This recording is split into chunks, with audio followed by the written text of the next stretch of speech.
नमस्कार, आदाब, सत श्री अकाल दोस्तों। एक बार फिर आप लोगों का स्वागत है द हिडन ट्रूथ कहानी के इस एपिसोड में। उम्मीद है पूरी फैमिली अच्छी होगी और अपना ख्याल रख रही होगी। आज की कहानी के आगे पीछे कुछ नहीं, सीधे कहानी की शुरुआत करते हैं। मथुरा के एक छोटे से गांव में रहने वाला ये परिवार बाहर से बिल्कुल खुशहाल दिखाई देता था। पति कमाने के लिए शहर में रहता था, जबकि उसकी पत्नी घर पर सास के साथ रहती थी। सब कुछ सामान्य चल रहा था। यह वीडियो सच्ची घटनाओं से प्रेरित है। इसका उद्देश्य किसी की भावनाओं को ठेस पहुंचाना नहीं, बल्कि समाज में बढ़ते अपराधों के प्रति जागरूकता फैलाना है। हम किसी भी प्रकार की हिंसा का समर्थन नहीं करते, लेकिन घर की चारदीवारी के पीछे एक ऐसा राज पल रहा था जिसके बारे में किसी को भनक तक नहीं थी। आज की हमारी वारदात मथुरा की है। राया थाना क्षेत्र के बंकरपुर बसेला गांव में रहने वाला एक परिवार बाहर से देखने पर बिल्कुल सामान्य और खुशहाल दिखाई देता था। परिवार के मुखिया 52 वर्षीय अनवर अली थे। उनकी पत्नी अनवरी करीब 50 साल की थी। उनका इकलौता बेटा आमिर, जिसकी उम्र 26 साल थी, शादीशुदा था और उसकी 24 वर्षीय पत्नी हिना घर पर रहती थी। रोजगार के लिए अनवर अली और उनका बेटा आमिर नोएडा में रहकर ड्राइविंग का काम करते थे। दोनों काम के सिलसिले में ज्यादातर समय नोएडा में ही रहते थे, जबकि गांव वाले घर में अनवरी और उनकी बहू हिना साथ रहती थी। परिवार की आर्थिक स्थिति ठीक ठाक थी और किसी तरह की बड़ी परेशानी भी नहीं थी। जिंदगी सामान्य रफ्तार से आगे बढ़ रही थी। लेकिन 2 मार्च 2026 की रात इस परिवार पर अचानक दुखों का पहाड़ टूट पड़ा। रात लगभग 11:30 बजे आमिर के मोबाइल फोन की घंटी बजी। फोन उसकी पत्नी हिना का था। जैसे ही आमिर ने कॉल रिसीव की, दूसरी तरफ से हिना की रोती हुई आवाज सुनाई दी। वो घबराई हुई थी और बार बार एक ही बात कह रही थी कि जितनी जल्दी हो सके घर पहुंच जाइए। अम्मा की हालत बहुत खराब है। उनके शरीर में कोई हरकत नहीं हो रही और ऐसा लग रहा है कि उनकी सांसें भी थम चुकी है। ये सुनते ही आमिर के पैरों तले जमीन खिसक गई। उसने तुरंत ये बात अपने पिता अनवर अली को बताई। दोनों ने देर किए बिना उसी रात गांव के लिए रवाना होने का फैसला कर लिया। पूरी रात सफर करने के बाद अगली सुबह यानी 3 मार्च 2026 को वे अपने घर पहुंच गए। घर पहुंचते ही उनकी आशंका सच साबित हुई। अनवरी अब इस दुनिया में नहीं थी। उनका शव घर में रखा हुआ था और पास ही बैठी हिना फूट फूट कर रो रही थी। गांव में भी ये खबर फैल चुकी थी कि अनवरी की मौत संभवतः हार्ट अटैक की वजह से हुई है। इसलिए आसपास के लोग और रिश्तेदार भी घर के बाहर जमा होने लगे थे। सभी अंतिम संस्कार की तैयारियों और परिवार के आने का इंतजार कर रहे थे। कुछ देर बाद अनवर अली ने अपनी बहू हिना से पूरी घटना के बारे में पूछा। हिना ने बताया कि रमजान के रोजों की वजह से वो और उसकी सास दोनों रोजा रख रही थी। हर दिन की तरह रात में नमाज अदा करने के बाद दोनों अपने अपने कमरों में सोने चली गई थी। आमतौर पर अनवरी सुबह करीब 4 बजे उठ जाती थी और सहरी की तैयारी के लिए हिना को भी जगा देती थी। हिना के अनुसार उस रात करीब 11:30 बजे उसे अपनी सास के कमरे से कुछ हलचल और करहाने जैसी आवाजें सुनाई दी। वो तुरंत उनके कमरे में पहुंची। वहां उसने देखा कि अनवरी बेहद बेचैन नजर आ रही थी। हिना कुछ समझ पाती या किसी को मदद के लिए बुला पाती, उससे पहले ही अनवरी अचानक शांत हो गई। उनकी सांसें रुक चुकी थी। घबराई हुई हिना ने तुरंत अपने पति आमिर को फोन कर पूरी घटना की जानकारी दी। बहू के मुंह से पूरी बात सुनने के बाद अनवर अली और आमिर को भी यही लगा कि अनवरी की मौत संभवतः अचानक आए हार्ट अटैक की वजह से हुई है। उस समय परिवार और गांव के अधिकांश लोग भी इसी बात को सच मान रहे थे। घर में मातम का माहौल था। परिवार के लोगों ने परंपरा और रीति रिवाजों के अनुसार अनवरी के अंतिम संस्कार की सारी तैयारियां पूरी की। रिश्तेदारों और गांव के लोगों की मौजूदगी में उन्हें अंतिम विदाई दी गई और 3 मार्च 2026 को उन्हें कब्रिस्तान में सुपुर्द-ए खाक कर दिया गया। उनके जाने के बाद घर की रौनक जैसे एकदम खत्म हो गई थी। जिस महिला ने वर्षों तक पूरे परिवार को एक साथ बांध कर रखा था, उसके अचानक चले जाने से हर सदस्य अंदर से टूट चुका था। अनवर अली की एक बेटी भी थी, अमीना, जिसकी शादी हाथरस में हो चुकी थी। मां की मौत की खबर मिलते ही वो बिना देर किए अपने मायके पहुंची और अंतिम संस्कार से जुड़े सभी रस्मों में शामिल हुई। जब सब कुछ खत्म हो गया तो उसने वापस ससुराल लौटने की जल्दबाजी नहीं दिखाई। उसे महसूस हो रहा था कि इस वक्त उसके पिता और भाई को उसकी सबसे ज्यादा जरूरत है। मां के जाने के बाद घर का माहौल पूरी तरह बदल चुका था और आमिर की पत्नी हिना भी अब लगभग अकेली पड़ गई थी। अमीना ने सोचा कि कुछ दिन यही रुककर परिवार को संभालना बेहतर होगा। वो जानती थी कि माता पिता का साया सिर से उठ जाने के बाद घर के हालात कैसे बदल जाते हैं। इसी सोच के साथ वो अपने मायके में ठहर गई और अपने पिता को इस सदमे से बाहर निकालने की कोशिश करने लगी। समय धीरे धीरे आगे बढ़ रहा था। मां की मौत को करीब 3 दिन बीत चुके थे, लेकिन 6 मार्च 2026 को घर के अंदर एक ऐसी घटना हुई जिसने माहौल को और ज्यादा तनावपूर्ण बना दिया। उस दिन किसी घरेलू काम, खासकर खाना बनाने को लेकर हिना और अमीना के बीच बहस शुरू हो गई। शुरुआत में ये एक सामान्य कहासुनी थी, लेकिन देखते ही देखते दोनों के बीच तीखी नोकझोंक होने लगी। हालांकि अमीना यहां मेहमान की तरह ही आई थी, क्योंकि अब उसका अपना घर उसका ससुराल था, लेकिन वो अपने पिता के दुख को देखते हुए रुक गई थी। दूसरी तरफ हिना और अमीना के बीच बढ़ता तनाव अब खुलकर सामने आने लगा था। दोनों की बहस इतनी बढ़ गई कि माहौल पूरी तरह गर्म हो गया। इसी दौरान गुस्से में हिना ने एक ऐसा वाक्य कह दिया जिसने सबको चौंका दिया। उसने अमीना से कहा कि वो जल्द से जल्द अपने ससुराल लौट जाए, नहीं तो उसका अंजाम भी उसकी मां जैसा हो सकता है। हिना के मुंह से निकले ये शब्द सुनकर अमीना सन्न रह गई। हिना की बात सुनने के बाद अमीना के मन में उथल पुथल मच गई। उसे समझ नहीं आ रहा था कि आखिर उसकी भाभी ने गुस्से में जो कहा उसमें कितनी सच्चाई छिपी है। क्या उसकी मां की मौत वास्तव में प्राकृतिक थी या फिर उसके पीछे कोई बड़ा राज दफन था? यही सवाल उसके दिमाग में लगातार घूमने लगे। आखिरकार अमीना ने देर नहीं की और उसने हिना द्वारा कही गई सारी बातें अपने पिता अनवर अली और भाई आमिर को बता दी। ये सुनते ही दोनों चौंक गए। उन्हें लगा कि इस मामले की सच्चाई जानना जरूरी है। वे तुरंत हिना के पास पहुंचे और उससे सीधे सवाल किया कि क्या उसने वास्तव में ऐसा कुछ कहा था, और अगर कहा था तो उसका मतलब क्या था। लेकिन हिना ने बड़ी सफाई से बात पलट दी। उसने कहा कि अमीना के साथ उसका झगड़ा हो गया था और गुस्से में उसके मुंह से ऐसी बातें निकल गई। उसने दावा किया कि उसने कुछ भी गलत नहीं किया और ये सब केवल नाराजगी में कही गई बातें थी। हिना की इस सफाई पर उसका पति आमिर तो भरोसा कर बैठा, लेकिन अनवर अली के मन में शक खत्म नहीं हुआ। अनवर अली जितना सोचते उतना ही उनका संदेह गहराता जाता। उन्हें याद था कि उनकी पत्नी अनवरी पूरी तरह स्वस्थ थी। न तो उन्हें कोई गंभीर बीमारी थी और न ही वे किसी परेशानी से जूझ रही थी। फिर अचानक हार्ट अटैक से मौत कैसे हो सकती थी? यही सवाल उन्हें भीतर ही भीतर परेशान कर रहा था। अगले 2 दिनों तक अनवर अली ने कई बार हिना से सच्चाई जानने की कोशिश की, लेकिन हर बार उसे अपनी बात से मुकरते हुए पाया। जब उन्हें लगा कि अब सच सामने लाने का एकमात्र रास्ता कानून है, तब 8 मार्च 2026 को वे राया थाने पहुंचे। वहां उन्होंने पुलिस को पूरा घटनाक्रम विस्तार से बताया और अपनी बहू हिना के खिलाफ शिकायत दर्ज कराई। पुलिस के सामने एक बड़ी समस्या थी। जिस महिला की मौत की जांच करनी थी उसे तो कई दिन पहले ही दफनाया जा चुका था।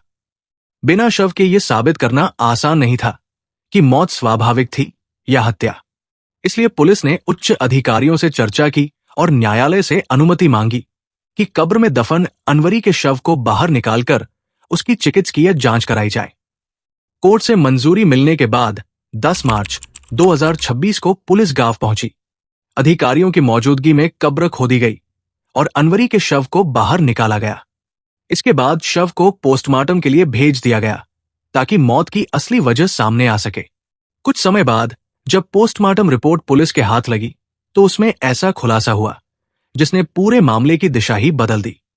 रिपोर्ट के अनुसार अनवरी की मौत न तो हार्ट अटैक से हुई थी और न ही किसी प्राकृतिक कारण से। जांच में स्पष्ट हुआ कि उनका गला दबाकर हत्या की गई थी। अब संदेह की जगह ठोस सबूत मौजूद थे। पोस्टमार्टम रिपोर्ट के आधार पर उसी दिन पुलिस ने आमिर की पत्नी हिना को गिरफ्तार कर लिया। उसे हिरासत में लेकर थाने लाया गया, जहां उससे गहन पूछताछ शुरू की गई ताकि इस हत्या के पीछे की पूरी सच्चाई सामने लाई जा सके। पुलिस जांच के दौरान जब हिना से लगातार पूछताछ की गई और उससे सख्ती से सवाल किए गए, तब आखिरकार उसने वो सच कबूल कर लिया जिसने पूरे परिवार को हैरान कर दिया। उसने माना कि उसकी सास अनवरी की मौत कोई सामान्य घटना नहीं थी, लेकिन उससे भी ज्यादा चौंकाने वाली बात वो वजह थी जो इस हत्या के पीछे छिपी हुई थी। कहानी की शुरुआत साल 2020 से होती है, जब आमिर की शादी हाथरस जिले के कोटा कपूरा गांव की रहने वाली हिना से हुई थी। शादी के बाद हिना अपने ससुराल आई और शुरुआती कुछ साल दोनों की जिंदगी सामान्य और खुशहाल तरीके से गुजरती रही। आमिर अपनी पत्नी से खुश था और हिना को भी अपने वैवाहिक जीवन से कोई खास शिकायत नहीं थी। समय के साथ परिस्थितियां बदली। रोजगार के सिलसिले में आमिर अपने पिता अनवर अली के साथ नोएडा जाकर रहने लगा, जहां वो ड्राइवर का काम करने लगा। घर पर हिना अपनी सास अनवरी के साथ रहने लगी। पति के लंबे समय तक दूर रहने की वजह से हिना खुद को अकेला महसूस करने लगी, शारीरिक सुख नहीं मिल रहा था। इसी दौरान आमिर का चचेरा भाई आदिल अक्सर उनके घर आने जाने लगा। परिवार के सदस्य होने के कारण उसकी आवाजाही सामान्य मानी जाती थी। घर के छोटे मोटे काम, बाजार से सामान लाना या जरूरत पड़ने पर मदद करना, ये सब आदिल ही संभाल लिया करता था। धीरे धीरे हिना और आदिल के बीच बातचीत बढ़ने लगी। पहले जो रिश्ता सिर्फ देवर भाभी तक सीमित था, वो आगे चलकर नजदीकियों में बदल गया, जिनके बीच जिस्मानी संबंध कभी भी बन जाते थे। जांच में सामने आया कि करीब 2 साल पहले दोनों के बीच प्रेम संबंध शुरू हुआ था। समय बीतने के साथ उनकी मुलाकातें बढ़ती चली गई। चूंकि आदिल का घर पर आना जाना पहले से था, इसलिए किसी को उन पर शक नहीं हुआ। दोनों को लगने लगा था कि उनका ये राज हमेशा छिपा रहेगा। बताया गया कि जब अनवरी रात में अपने कमरे में आराम करने चली जाती थी, तब हिना किसी न किसी बहाने आदिल को घर बुला लेती थी। दोनों चोरी छिपे मिलते रहे और लंबे समय तक परिवार का कोई सदस्य उनकी गतिविधियों पर संदेह नहीं कर पाया। इस वजह से उनका आत्मविश्वास भी बढ़ता गया कि उनके बारे में किसी को कभी कुछ पता नहीं चलेगा। लेकिन अक्सर ऐसे रहस्य ज्यादा दिनों तक छिपे नहीं रहते। मार्च 2026 का महीना था और रमजान चल रहा था। पूरे इलाके में रोजे और इबादत का माहौल था। लोग अपने गुनाहों की माफी मांगने और नेक रास्ते पर चलने की कोशिश कर रहे थे। लेकिन इसी दौरान एक घर के अंदर ऐसा राज पल रहा था जो जल्द ही एक खौफनाक वारदात में बदलने वाला था। 2 मार्च की रात रोजा खोलने और खाना खाने के बाद घर के सभी लोग अपने अपने कमरों में चले गए। अनवरी ने भी सोने से पहले अपनी बहू हिना से कहा कि सुबह सहरी के समय उन्हें जगा देना। इसके बाद वो अपने कमरे में आराम करने चली गई। रात गहराने के साथ ही हिना ने अपने पड़ोसी और प्रेमी आदिल को घर बुला लिया। करीब 10:30 बजे आदिल चुपके से घर में दाखिल हुआ और दोनों हिना के कमरे में बैठकर बातें करने लगे। उन्हें लगा कि घर के बाकी लोग गहरी नींद में हैं और किसी को उनके बारे में पता नहीं चलेगा। लेकिन किस्मत को कुछ और ही मंजूर था। थोड़ी देर बाद अनवरी की अचानक नींद खुल गई। जब वो कमरे से बाहर निकली तो उन्हें हिना के कमरे से आवाजें सुनाई दी। शक होने पर वो सीधे वहां पहुंच गई। कमरे का दरवाजा खुलते ही जो दृश्य उन्होंने देखा, उससे उनके होश उड़ गए। उनकी बहू हिना और पड़ोसी आदिल आपत्तिजनक हालत में मौजूद थे। ये देखकर अनवरी बेहद गुस्से में आ गई। उन्होंने दोनों को फटकार लगाई और साफ शब्दों में कहा कि सुबह होते ही वो ये बात अपने पति और बेटे को बता देंगी। उनके शब्द सुनकर हिना और आदिल घबरा गए। उन्हें समझ आ गया कि अगर ये राज खुल गया तो परिवार और समाज दोनों में उनकी बदनामी तय है। घबराहट में दोनों ने ऐसा फैसला लिया जिसने सब कुछ बदल दिया। आरोप है कि उन्होंने अनवरी को जबरन कमरे के अंदर ले जाकर बिस्तर पर गिरा दिया। हिना ने उनकी टांगे पकड़ ली, जबकि आदिल ने तकिए से उनका मुंह और गला दबा दिया। कुछ ही देर में अनवरी की सांसें थम गई। वारदात के बाद दोनों ने खुद को बचाने की योजना बनाई। हिना ने सबसे पहले आदिल को वहां से भेज दिया। फिर कुछ समय बाद उसने अपने पति आमिर को फोन किया और रोते हुए बताया कि उसकी मां की हालत अचानक बिगड़ गई है और शायद उन्हें दिल का दौरा पड़ा है। फोन मिलते ही आमिर अपने पिता अनवर के साथ घर पहुंचा। तब तक हिना ऐसा माहौल बना चुकी थी मानो घर में अचानक कोई प्राकृतिक मौत हुई हो।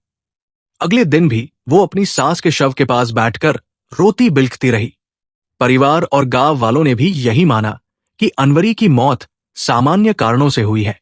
किसी ने अस्पताल ले जाने या पोस्टमार्टम कराने की जरूरत नहीं समझी। रिश्तेदारों को सूचना दी गई, अंतिम रस्में पूरी की गई और अनवरी को दफना दिया गया। यही तक सब कुछ एक ऐसे अपराध की तरह लग रहा था जिसका सच शायद कभी सामने नहीं आता। लेकिन कहानी में मोड़ तब आया जब कुछ समय बाद हिना की अपनी ननद के साथ कहासुनी हो गई। गुस्से के दौरान उसने ऐसी बातें कह दी जिनसे पूरे मामले पर शक पैदा हो गया। जब परिवार ने इस दिशा में जानकारी जुटानी शुरू की तो धीरे धीरे राज खुलता चला गया। जांच के दौरान सामने आए तथ्यों के आधार पर पुलिस ने हिना और आदिल को हिरासत में लिया। पूछताछ में जो बातें सामने आई उन्होंने पूरे परिवार को झकझोर कर रख दिया।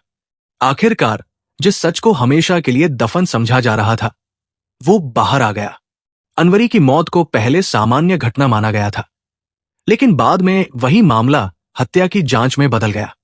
नतीजा ये हुआ कि हिना और आदिल दोनों कानून के शिकंजे में आ गए और उनके खिलाफ कार्रवाई शुरू कर दी गई। और आज की दूसरी घटना गुजरात के सूरत की है। सुबह की शुरुआत ही तनाव से हुई थी। 17 मार्च 2026 का दिन पूजा के लिए किसी तूफान से कम नहीं था। घर में सन्नाटा नहीं बल्कि तकरार की आवाजें गूंज रही थी। वजह वही पुरानी शक। 22 वर्षीय सरफराज अब अपनी 20 साल की पत्नी पूजा की किसी भी बात पर भरोसा करने को तैयार नहीं था। उसके मन में बैठा शक धीरे धीरे जुनून बन चुका था जिसने रिश्ते की नींव तक हिला दी थी। और इस शक की जड़ था एक नाम, नरेश। नरेश जो उसी इलाके में रहता था और पेशे से कैटरिंग का काम करता था। काम के दौरान ही उसकी और पूजा की पहचान हुई थी। धीरे धीरे ये पहचान सहज बातचीत और फिर एक दोस्ताना रिश्ते में बदल गई। कभी काम के बहाने तो कभी फोन पर दोनों की बातचीत होती रहती थी। पूजा उसे भाई जैसा मानती थी, इसलिए उसके साथ खुलकर हंसबोल लेती थी। लेकिन सरफराज के लिए यह सब सामान्य नहीं था। उसकी नजर में नरेश एक खतरा बन चुका था।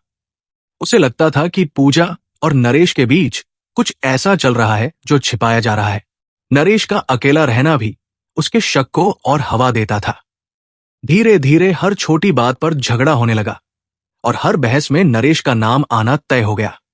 उस दिन भी मामला फोन कॉल से ही शुरू हुआ था। सरफराज ने पूजा से सवाल किया, फिर आवाजें ऊंची हुई और देखते ही देखते बहस झगड़े में बदल गई। गुस्सा इस हद तक बढ़ गया कि माहौल डरावना लगने लगा। स्थिति ऐसी हो गई कि पूजा को खुद को सुरक्षित रखना जरूरी लगा। वो बिना कुछ सोचे समझे घर से निकल गई। उसके कदम सीधे नरेश के कमरे की तरफ बढ़े। शायद उसे वहां सुकून की उम्मीद थी, या फिर वो उस पल सरफराज के गुस्से से खुद को दूर रखना चाहती थी। उस सुबह किसी को अंदाजा भी नहीं था कि एक छोटा सा फैसला इतना बड़ा हादसा बन जाएगा। पूजा ने घर छोड़ने का निर्णय लिया, शायद सुकून पाने के लिए, शायद अपने मन की बात समझाने के लिए। लेकिन यही कदम उसकी जिंदगी का आखिरी मोड़ साबित हुआ। पूजा सीधे नरेश के घर चली गई। नरेश उसका पुराना परिचित था और वही जगह उसे उस वक्त सुरक्षित लगी। लेकिन ये बात सरफराज तक पहुंची तो उसके भीतर का शक पूरी तरह यकीन में बदल गया। अब उसे हर चीज धोखे जैसी लगने लगी। गुस्से ने उसकी सोचने समझने की क्षमता खत्म कर दी। बिना कुछ सोचे, बिना किसी से बात किए, उसने गुस्से में चाकू उठाया और सीधे नरेश के घर की ओर निकल पड़ा। उसके दिमाग में बस एक ही बात घूम रही थी, उसे धोखा दिया गया है। जब उसने दरवाजा खटखटाया तो दरवाजा खुलते ही सामने का दृश्य देखकर उसका गुस्सा फट पड़ा। पूजा और नरेश एक ही घर में थे। बस यही पल सब कुछ बदल देने वाला साबित हुआ। तीनों के बीच बहस शुरू हुई, तेज, कड़वी और खतरनाक। पूजा लगातार समझाने की कोशिश करती रही कि बात वैसी नहीं है जैसी सरफराज सोच रहा है, लेकिन उसका गुस्सा अब किसी की सुनने की हालत में नहीं था। नरेश बीच में आकर मामला शांत करने की कोशिश कर रहा था, मगर हालात काबू से बाहर हो चुके थे। अचानक गुस्से में अंधा हो चुका सरफराज चाकू निकाल बैठा। उसने पूजा पर हमला कर दिया। एक के बाद एक बार कमरे में चीखें गूंज उठीं, खून बहने लगा और हर बार के साथ हालात और भयावह होते चले गए। शोर सुनकर आसपास के लोग इकट्ठा होने लगे। भीड़ को आता देख सरफराज घबरा गया और वहीं से रुक गया, लेकिन तब तक बहुत देर हो चुकी थी। पूजा जमीन पर गिर चुकी थी, बुरी तरह घायल। लोगों ने तुरंत उसे उठाया और अस्पताल पहुंचाया।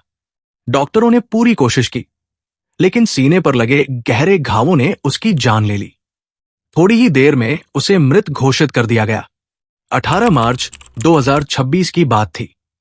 सुबह का वक्त था, लेकिन सूरत के रांदेर इलाके में उस दिन शांति नहीं, बल्कि बेचैनी पसरी हुई थी। आम दिनों की तरह लोग अपने काम पर जाने की जल्दी में नहीं थे, बल्कि एक छोटे से घर के बाहर भीड़ जमा हो चुकी थी। हर किसी के चेहरे पर एक ही सवाल था, आखिर अंदर क्या हुआ है? घर के भीतर का नजारा रोंगटे खड़े कर देने वाला था। जमीन पर खून फैला हुआ था और उसके बीच पड़ी थी पूजा कुमारी, जख्मी, बेसुध, लेकिन अभी भी जिंदा। उसकी सांसें चल रही थी, जैसे वो मौत से जंग लड़ रही हो।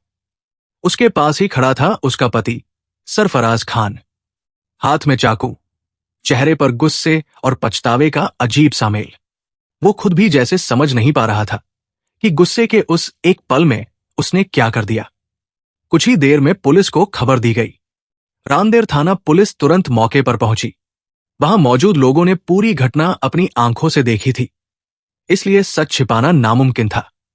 पुलिस ने बिना देरी किए सरफराज को गिरफ्तार कर लिया। पूछताछ के दौरान सरफराज के पास बचने का कोई रास्ता नहीं था। उसने जो किया था वो सबके सामने किया था। आखिरकार उसने अपना जुर्म कबूल कर लिया, लेकिन सवाल अब भी बाकी था। आखिर ऐसा क्या हुआ कि एक पति अपनी ही पत्नी की जान लेने पर उतर आया? इस सवाल का जवाब छिपा था उस रिश्ते में, जो धीरे धीरे शक और अविश्वास की आग में जल रहा था। सूरत, जहां हीरों की चमक और रंग बिरंगी साड़ियों की रौनक दुनिया भर में मशहूर है। एक ऐसा शहर जो मेहनतकश लोगों के सपनों को पंख देता है। यहां दिन और रात का फर्क मिट जाता है, क्योंकि कारखानों की मशीनें कभी नहीं रुकती। इसी शहर में सरफराज और पूजा अपनी जिंदगी बसा रहे थे, लेकिन बाहर से सामान्य दिखने वाली ये जिंदगी अंदर ही अंदर दरक रही थी। सरफराज के मन में पैदा हुआ शक धीरे धीरे जुनून बन चुका था। भरोसे की जगह अब शक ने ले ली थी, और यही शक एक दिन इतने भयानक रूप में सामने आया कि उसने सब कुछ तबाह कर दिया। घटना वाले दिन गुस्से ने सरफराज को इस कदर अंधा कर दिया कि उसने सोचने समझने की ताकत खो दी। उसने चाकू उठाया और पूजा पर ताबड़तोड़ वार कर दिए। अगर उस समय पड़ोसियों ने शोर सुनकर मौके पर पहुंचकर उसे नहीं रोका होता, तो शायद ये कहानी वही खत्म हो जाती। लेकिन ये सिर्फ एक जानलेवा हमला नहीं था। ये एक टूटते रिश्ते, बिखरते भरोसे और बेकाबू गुस्से की कहानी थी। बिहार के एक छोटे से गांव में रहने वाली पूजा भी कुछ ऐसे ही सपने देखती थी।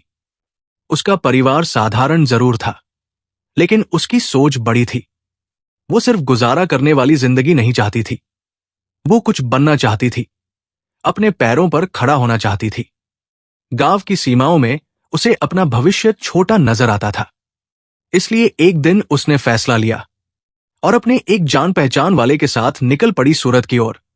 एक ऐसे शहर में जहां मेहनत करने वालों के लिए मौके भी थे और जोखिम भी। सूरत पहुंचने के बाद पूजा ने इंतजार नहीं किया। उसने कैटरिंग का काम शुरू कर दिया। शादी ब्याह हो, जन्मदिन हो या कोई छोटा कार्यक्रम, वो हर जगह खाना बनाने जाती थी। उसके हाथों में स्वाद था और काम में सफाई, इसलिए धीरे धीरे उसकी पहचान बनने लगी।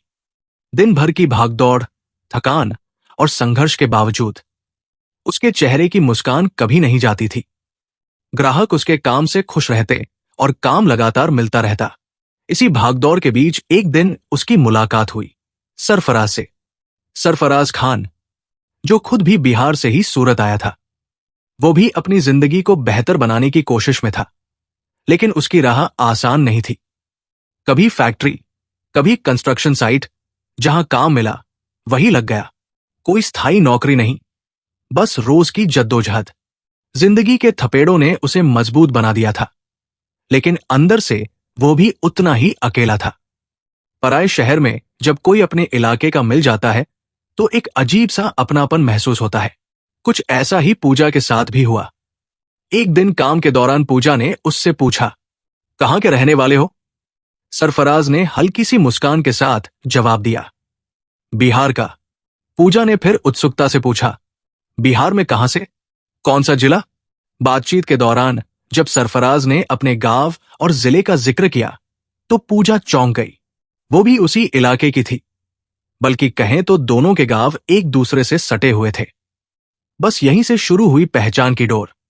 एक ही जगह रहना, रोज आमना सामना होना, ये छोटी छोटी मुलाकातें जल्द ही अपनापन बन गई।